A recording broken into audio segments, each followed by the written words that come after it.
Crooked Arm and Lyle, how you doing tonight? Let me hear you say yeah! Oh, I'm so glad to be here for the third installment of Jive in the Round. My name is Pete Jive. I'm always tickled to be here. We've got a very, very, very special guest tonight. I cannot believe we got her to come drive out in rush hour traffic to see us tonight. Chicago Queen of Soul and good vibes and just dressing like an ace right here. Mae Koen. Thank you, everyone. So Mae, I really appreciate you being here. Thanks for inviting me, Pete. Fantastic. So I really got to just start with the beginning, and I don't usually start just linearly.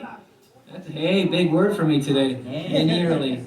But I like to start at the beginning. When was the first time you ever felt compelled to sing a song or to make music of any kind? Well, as long as I can remember, I've never remembered a time where I wasn't singing. Even when I was a little, baby, when you first start, getting familiar with your surroundings, knowing that you're on earth and all that. My mother said I was singing before I was talking. So as long as I can remember, I always sang. Do you remember the first like nursery rhyme or anything? What was it? Freight train, freight train, going so fast. That's the only part I remember. But that was my first song that I used to sing. I remember that too. Yeah, you sent it to me, matter of fact. Yeah, and I'm like, oh wow. But even when you just sing the beginning part, that gives you goosebumps, Yeah. Like, oh, what a great memory. But then as you started getting older, so when was the first time you put a song together? You said, I'm gonna sing that, or I want to sing something for somebody. I started singing in grammar school, actually, because we had a choir in grammar school, and I joined the choir, and then also in church, I joined a choir in church, and I gravitated toward the ensemble singing because in my household they played like the high-lows, the Letterman, but the one that really got me is Lambert, Hendricks, and Ross. But I came up in a household where they played a lot of ensemble groups, and I love the harmonies. So I just gravitated toward that. Would you pick harmonies out and I would pick harmonies out and sing each part. Mm-hmm. Oh, and go in between. Yeah, I would follow the note on the soprano, then I follow the note on the alto. And matter of fact, most of my career has been in ensemble singing. Okay. I can do lead, but I'm more comfortable and I enjoy it more doing ensemble singing. That's my thing. Did anybody else in the house ever sing along with you sometimes? I used to make them, like my cousins. My cousin Wendell, he had a real nice baritone voice. He wasn't interested in singing, but he just had it as a knack. He could just do it. And I'm like, well, I'm going to give you a part and you're going to sing. And then my other cousins, they could kind of hold the note. You put together a little group? Yeah, we'd make up songs, just random songs. We'd make songs up, and I tried to get them to be serious about it, but nobody was serious about it but me. So. Mm-hmm. And then I found some folks in the neighborhood, that could sing. And I said, oh, we're going to be a group. This was still when you were in the grammar school? This is grammar school. Like, that's like up to 13 years old and up younger. Okay. So, I got some folks in the neighborhood and I found out they could sing. I said, we're going to be a group. And the first song we used to sing was the Jackson 5, Big Boy. This is before they got with Motown. The first song they had, I was Big Boy. This was still when they was living in Gary, Indiana. And that was my first song singing with, a group in the neighborhood. And I taught all the parts. Because that ensemble thing, And of course, again, nobody was interested with me, so. So then you joined, you met some folks in school and... Actually, I really, one of my aunts kind of saw, that, she's really serious about this thing. Gladys, my Aunt Gladys. And she suggested that I join the breadbasket choir. Okay, it's called Push now. Okay. But back then it was called Breadbasket. Okay. And I lived right across the street from there. And she encouraged me, why don't you go join the choir? you know, because she knew I loved singing, and she knew I loved ensemble singing. This was right, like in my freshman year of high school, you know.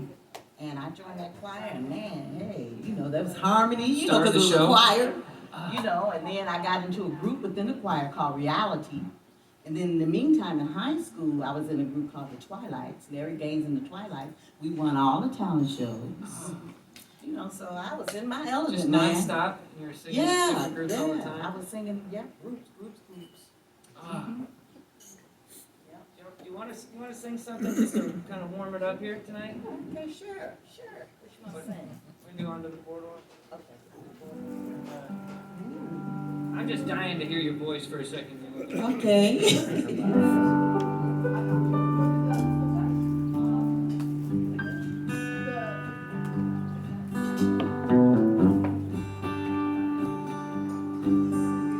When the sun beats down and there's a fire up on the roof, and your feet are so hot, you know your fire feet are fireproof. Sorry about the lyrics. Under the boardwalk, down by the sea, yeah, on a blanket with my baby. Where I'll be. In the crowd you hear the happy sounds of a carousel. You can almost taste the hot dogs and french fries they sell. Under the boardwalk, out by the sea, yeah. On a blanket with my baby is where I'll be. Sing it with me, y'all. Under the boardwalk, out of the sun, we'll be having some fun. People walking above, we'll be making love under the boardwalk, boardwalk.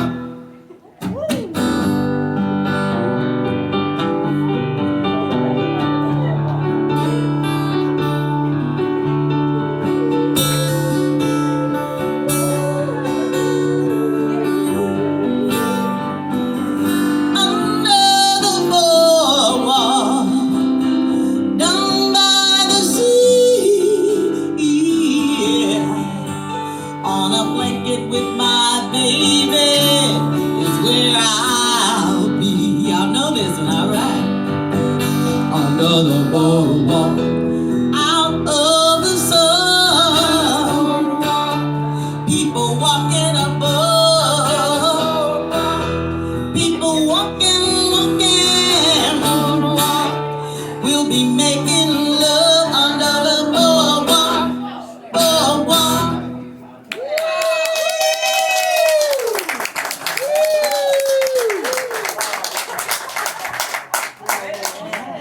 One of my favorites. I love that song. So when you started working with Reality was the first group that you're singing with, that you joined? The very first group in high school was a group of women. The name of the group, I'll never forget it because I just thought it was such a fancy name.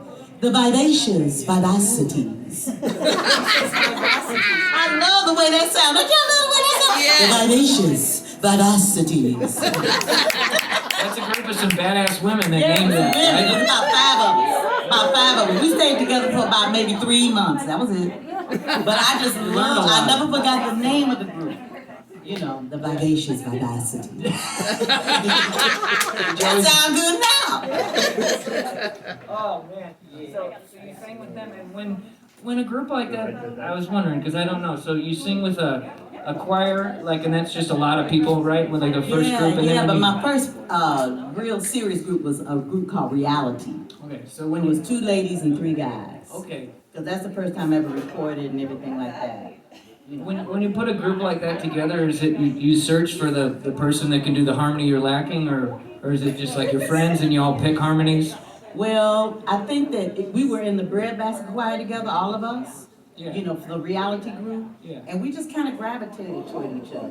You know, we just found out, oh wow, she can do harmony. Oh wow, he can do harmony. You know, and oh wow, you want to be in a group? Yeah, I want to be in a group. And we just kind of gravitated toward each other. You know, and that was the first group that I did any recording with. It hit Billboard and everything. How did that come about? In that group, I don't know how it evolved, but we got connected with the Emotions. I don't know if you ever heard of a group called the Emotions. The Emotions? The Emotions, They did, Earth, Wind, and Fire had them under their label, the ARC label, and they had their own label.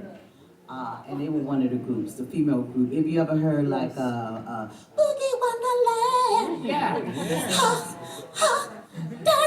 Yeah, that's the Emotions. And so, oh man. Yeah. So they dug what you were doing? Yeah, and they kind of took us under their wing. And there was another guy, Leroy Hudson. He's the one that's got us the deal. And at that time, they had a label. It was called the Buddha label. Gladys Knight at the time was on the label. Who else? Michael Henderson, Isaac Hayes, you know, and we got, you know, they signed us too. Things moved fast back then, huh? Yeah, it moved pretty fast. So they just dug it, and then the first recording that the first recording you ever did was a big deal. Yeah, we did a remake of the Jackson's 5, I Want to Be Where You Are. Oh, wow. And then our B-side was a Donny Hathaway tune, Je vous sais beaucoup, which is I Love You in French. I might not have said that right, but that's what it sounded French to me. But yeah, we had Billboard. 45. We had Billboard with I Want to Be Where You Are because it was a disco version. When disco was real popular, like in the 70s, so it was a disco version, and it had Billboard. I think we got in the top 50 in Billboard.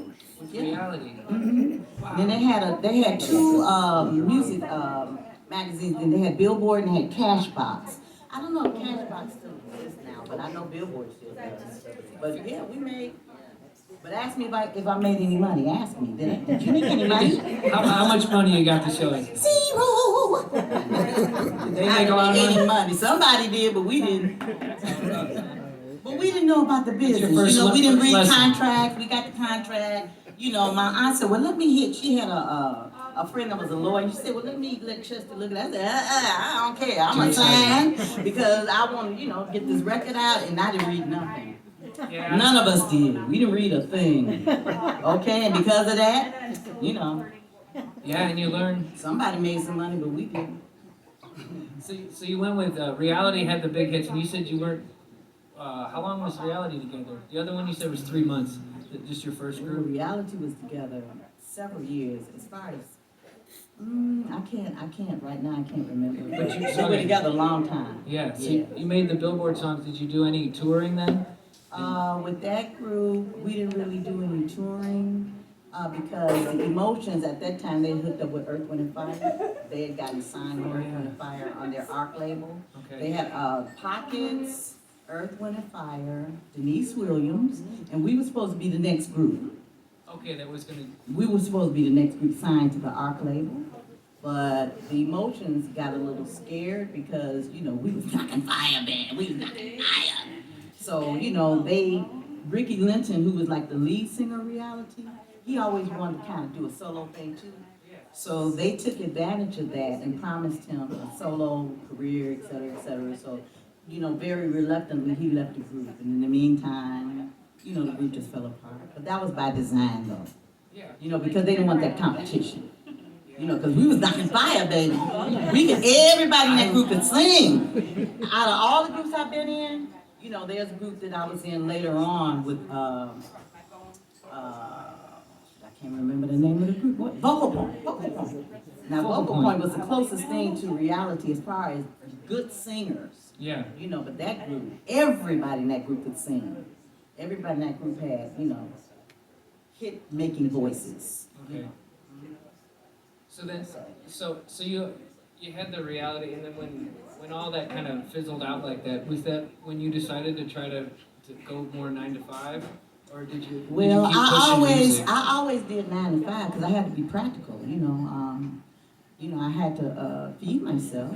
I didn't want to depend on nobody to take care of me. I was grown then. I guess in the label, so I always had 9 to 5. But what I did do, I always got a job that was musician friendly. Okay. So it didn't affect if I had to go on the road or if I had a tour, I always got jobs that were musician friendly. And then, we're not talking about it yet, but later on, I got a job with a major act, and my boss happened to be a fan. So, go! That's great.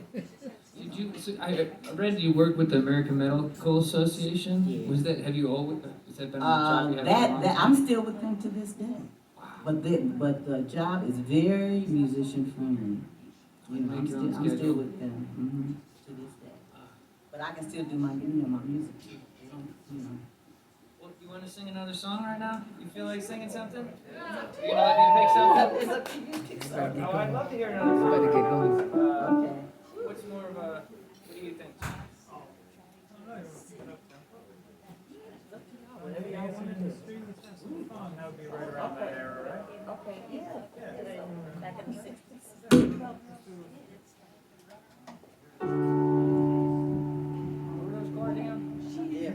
Starts on B.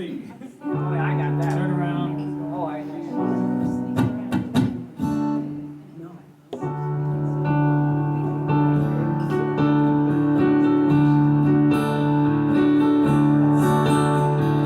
Calling out around the world, are you ready for a brand new beat? Summer's almost here and the time is right for dancing in the street. We're dancing in Chicago, down in New Orleans, way in New York City. All we need is music, sweet music. There'll be music everywhere. There'll be records playing and dancing and singing. We're dancing in the street. Well, it doesn't matter what you wear, just as long as you are there. So come on, every guy, grab a girl. Everywhere around the world they'll be dancing.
groups, were you trying to ever write your own poems or your own? You know what? At one point I did. I even wrote a couple of songs early on. But what happens is when you get a 9 to 5, you start creating debt because you have a regular source of income. And you kind of get stuck because that debt is still there. So I had to continue working in between, even though, like I told you, I had jobs that were always musician friendly. But a lot of times when you're a creative person and you create that debt, sometimes that creativity gets stunted. And that's what happened with me.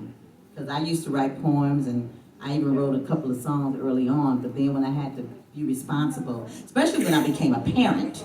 Okay, when did you become a parent? I became a parent in 1982. Okay. So when I became a parent, I had to really focus on, I had a human being that was dependent on me. So, even though I was still doing music, the energy had to shift. The responsibility, had to shift to being a parent as opposed to, and I was a single parent at that, because me and my baby daddy, we never got married. Well, it sounds like it was for the best. Yeah. Yeah, it was for the best. But we're great friends now, we're older and stuff, so we're great friends now, but it wasn't always that way. Do you remember what group you were singing with when you first had a kid? Was that the next big step for you in life? I was always singing, and it's so interesting because I trained my son to be a musician kid. I would take him to rehearsals. Oh, good. And he went on a couple of gigs with me. And you weren't touring yet, where you didn't have to go too far. At that time, I was touring. I came off the road for a little bit though, when I had him. Yeah. Because I was with Mickey Howard. Her biggest hit was Love Under New Management. That's R&B. She's an R&B artist, very popular. Did you I was always with her, and Angela Bofield as well. I did some work with her. But that was just local stuff that I did with Angela Bofield. Now, when you sing backup with like a group like that, or singing for her, would it be a group of like three? Yeah. Most of the time it's like 2 or 3 singers. And you always sing bass. Would you always sing the I lowest? sung different parts. Sometimes even when guys was there, I would still sing the lowest part. Yeah. Matter of fact, I'm working with a group now called Spanish Forever, and on a lot of the songs, I'm singing the lowest part, even those guys. Yeah. There's another guy there that can sing here, and me, I can go down there. So I'm like, let's switch, baby, let's switch. You go on, and I'm going down there. But I love singing, bottom. But I've sung all of them. I sung soprano, alto, and tenor, all of them. And what was your next recording experience? Was it before you had? So when you recorded the 2 songs with Reality, right? That went to the Billboard and stuff. Yes. When was the next time you got a taste of your music doing something Well, like that? I was in the studio all the time. There's a studio that was real popular back in the day called Paul Serrano Studio, PNS. Yeah. And I was like one of the staff background singers. Like how Motown had the Adantes. Okay. I was with a group. House We group? sung, no, not house group. Just some singers, a group of singers that they would always call when they would have artists come in. We did made a whole lot of, I can't even think of, the artists that sung background with me. We sung background with a whole lot of artists back then. And just putting you to work. Yeah. And And paying just like the Dantes got paid hardly nothing. then If you read their book, man, because they were the Motown singers, the Andantes, they were the Motown singers. And they didn't get, And then same thing happened to us. A lot of times they didn't put their name on albums. Same thing happened with us. I remember one time we was working with an artist that worked with Phil Collins. Said, oh, what's up? He's like, oh, Phil don't need y'all. He wanted to keep us to himself. That's how they do. They want to keep that sound, to themselves. but they don't want to pay you for it. No. That's We had a couple of opportunities. Phil Collins, a couple of folks, But they said they wanted to keep that sound in-house. They wanted to keep that sound just there. And the same thing happened with the Dantes with Motown. A lot of times their name's not on the albums. You don't know who the background singers are. Same thing happened to us here in Chicago. Well, I'm really glad that we can all get to know you today finally. Yes. But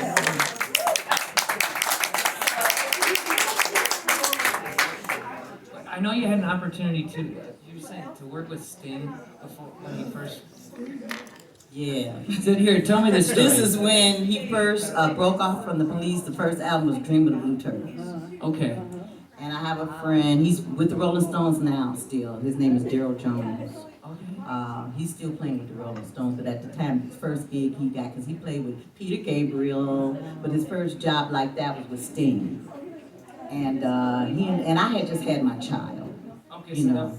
And he invited me and my singing companion, Diane Madison. He invited us to come and audition for Sting, but he said, you don't have to do the cattle call, because they had a whole lot of people coming in for that. Yeah. You know, he said, I can walk y'all in if y'all can get out of here, you know. So Diane's mother was going to send us out.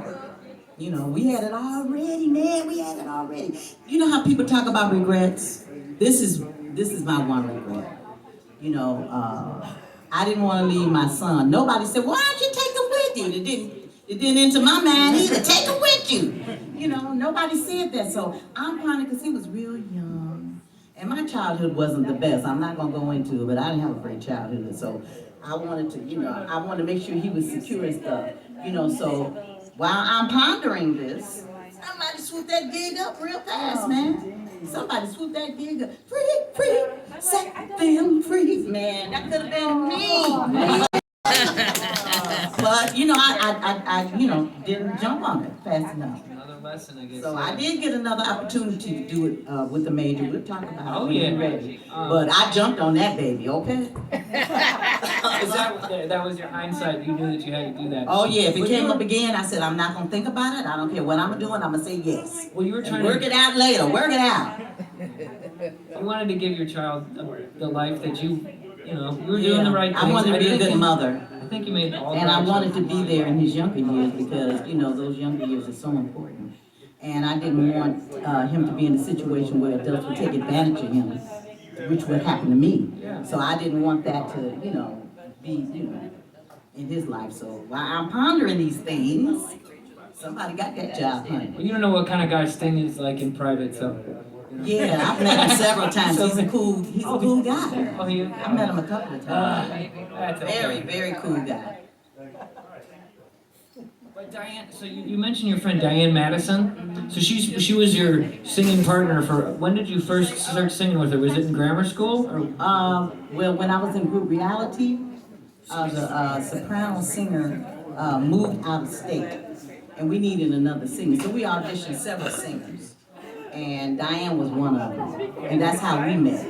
And I said, this is the one we need to pick up, but the guys wasn't feeling her, because she was kind of popish, not soul, you know, they wanted soul singing, you know, she was kind of popish and, you know, just not, you know, soul enough for them. But I said, she's the one, you know, but, you know, and we just stayed in touch. We still sing together to this day. Well, that's why I was so excited to see that Yeah. you had such a story with her. Oh, that's fantastic. So you want to hear another song? What kind of mood are you in?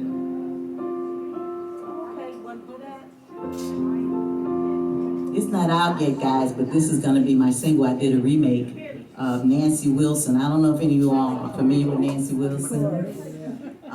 And this has always been a favorite song of mine, even from the early days of my youth.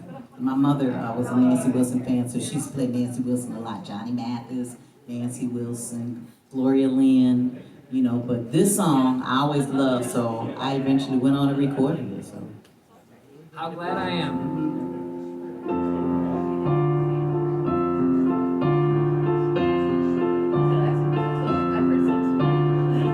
My love is no beginning, my love is no end. No front or back of my love won't bend. Caught in the middle, all in a spin of loving you.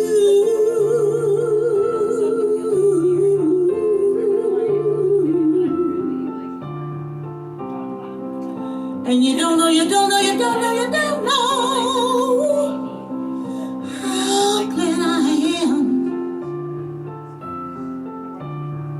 My love is no bottom, my love is no top. My love won't rise and my love won't drop. Caught in the middle, and I can't stop loving you.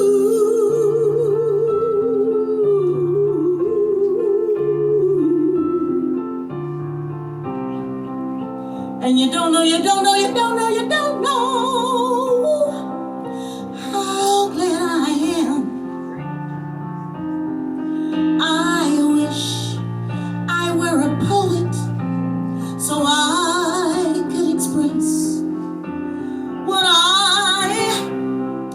I'd like to say. Yeah, I wish I were an artist so I could paint a picture of how I feel today. My love is the walls on either side that makes my love wider than wide. Caught in the middle, all in the spin of loving you.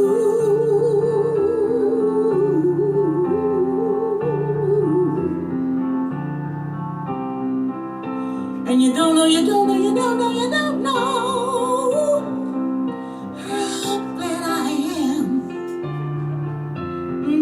No, you don't. And you don't know, you don't know, you don't know, you don't know how glad I am. How glad I am. How glad, how glad, how glad I am. How glad I am. How glad I am.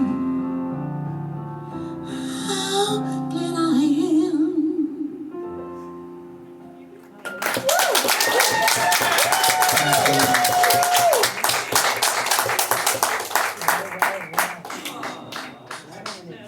Can I get another big hand for John Rowland, our piano player here? He's my good old friend.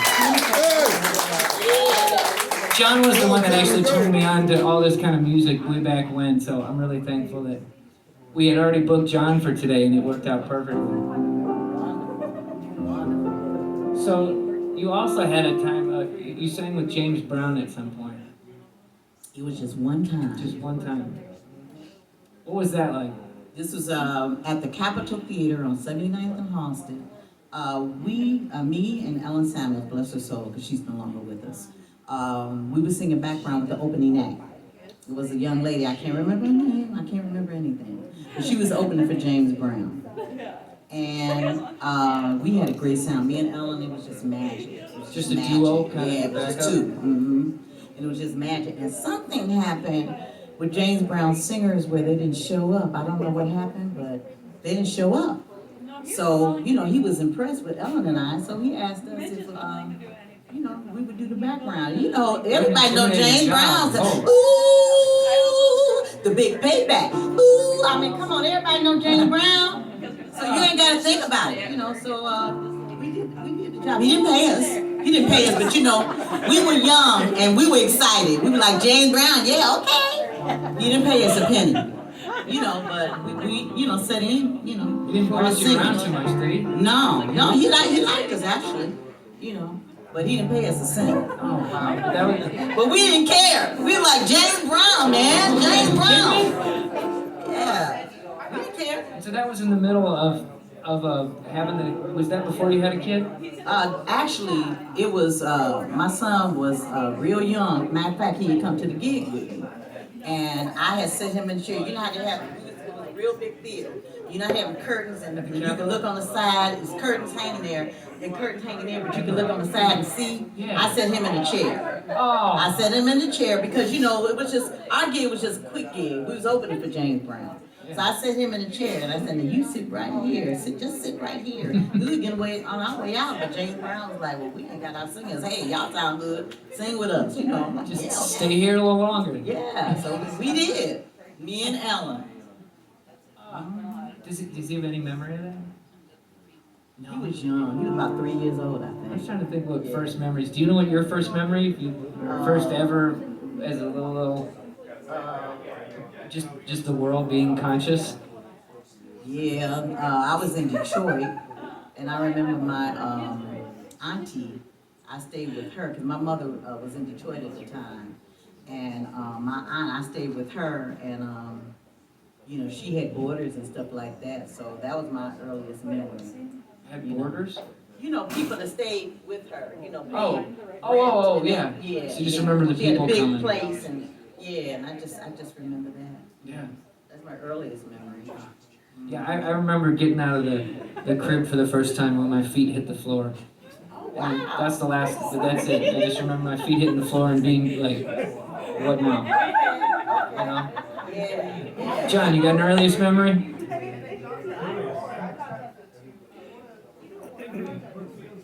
Brookfield Zoo? Yeah, I'm siblings, I'm sure it was something with them. I'm mostly just thinking about James Brown right now. You want to play more?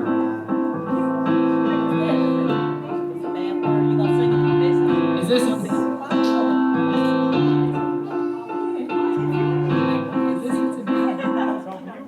Is that It's a Man's World?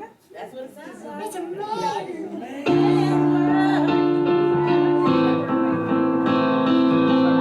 It's a man's world.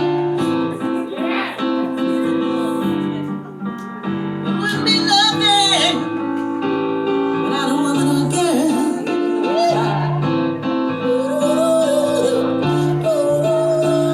Oh, that's hot. I remember that part.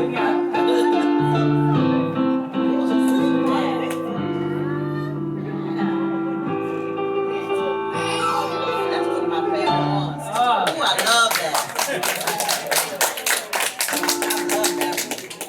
That's one of my favorite James Brown songs, Big Payback. Because that's the one we did with, ooh, the Big Payback. Ooh. When did you do the background for Willie Dixon? Yeah.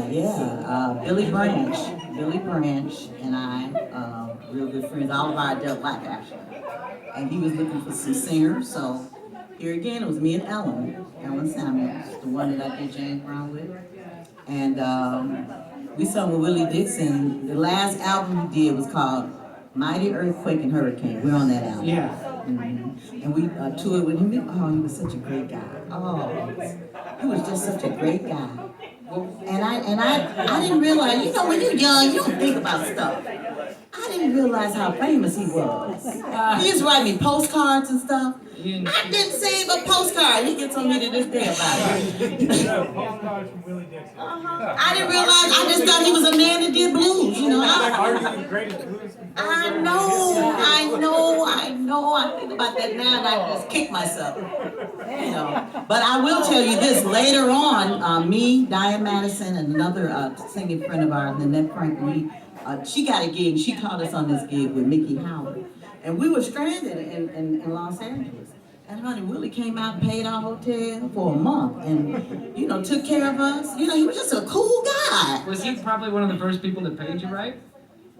Let me think about this. Yeah, he paid decently.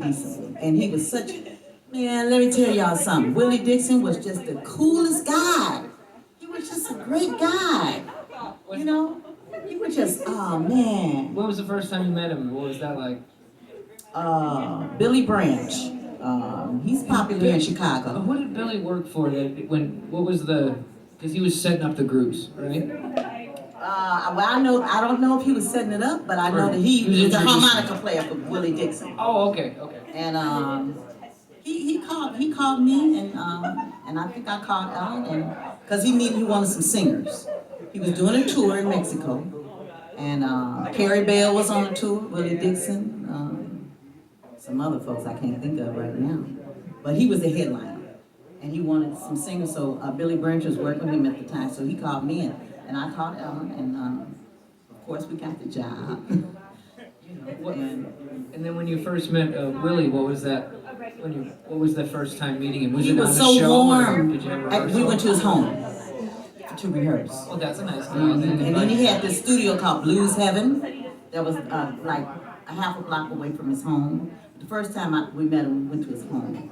And he was just so warm and welcoming, you know, and I didn't realize how famous he was, y'all. I didn't realize it. God darn it, I didn't. You know, I just thought he was a guy that did blues. I didn't realize his history. I didn't know. I was young. I didn't know at the time, you know, his history and stuff like that. I found out later, after he was gone.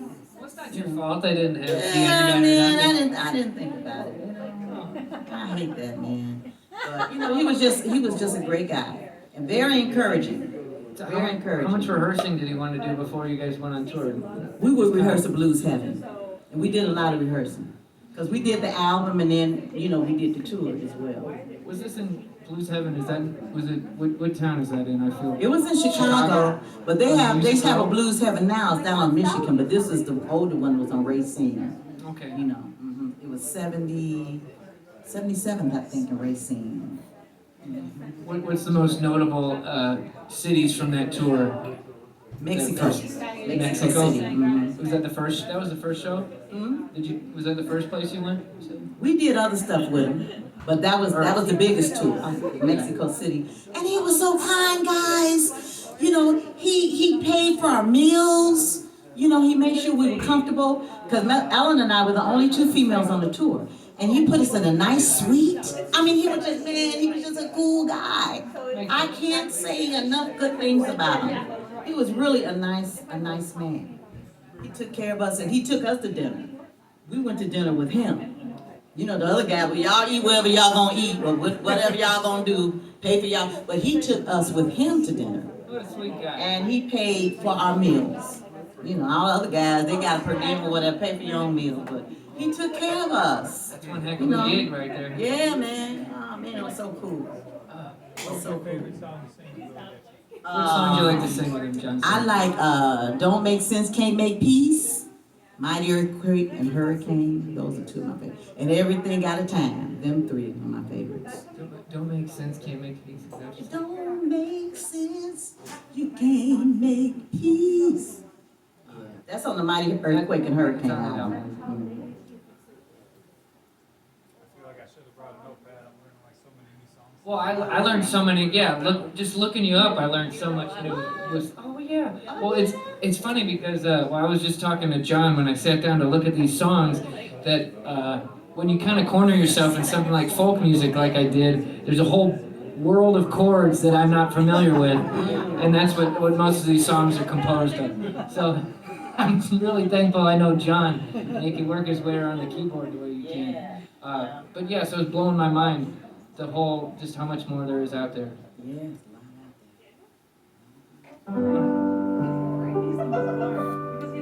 So you want to let's do one more because we're gonna just take a pause in a few minutes here. Okay. Okay, which one?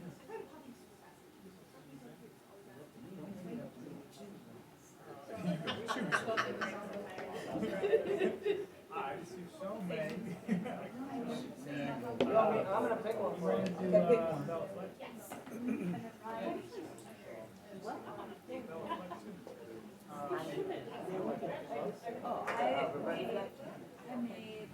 Y'all feel like making love? Yeah, sure. So Roberta Fleck first did this song. Feel like making love? I sung with Roberta Flack. I You used to got be. more new glasses? Hmm? You got some great glasses. Oh, thanks. I used to be in this choir, Brad Basket Choir. Yeah. And they used to have this event every year called Black Expo. And later they called it Push Expo. And all of the major artists would come out. And then some of the people in the choir, they would put together in groups to sing with different people. So I happened to be in one of the, in the groups that they put together to sing with different people. Yeah. And I sung with Roberta Flack, Eugene McDaniels, several, I can't remember, but several artists. For Roberta Flack, that was very memorable. I really enjoyed It it. seems like all these groups and all the people you sing with just came like a whirlwind, like it all just kept coming at once. Yeah, and you know what? I never had a manager. I never had, an agent.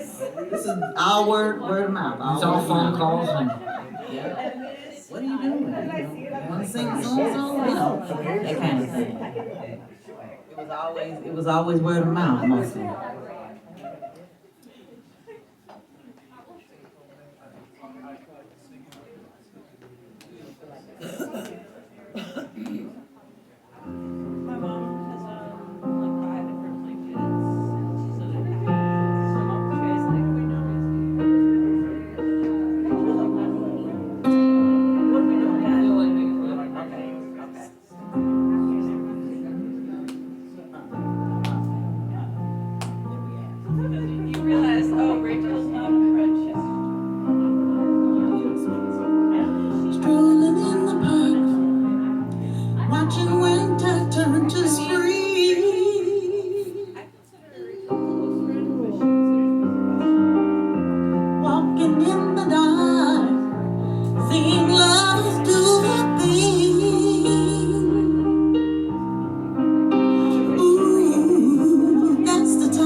Thank you. We're gonna take a little break on jiving around. You guys make sure you jive around safely. We'll be right back.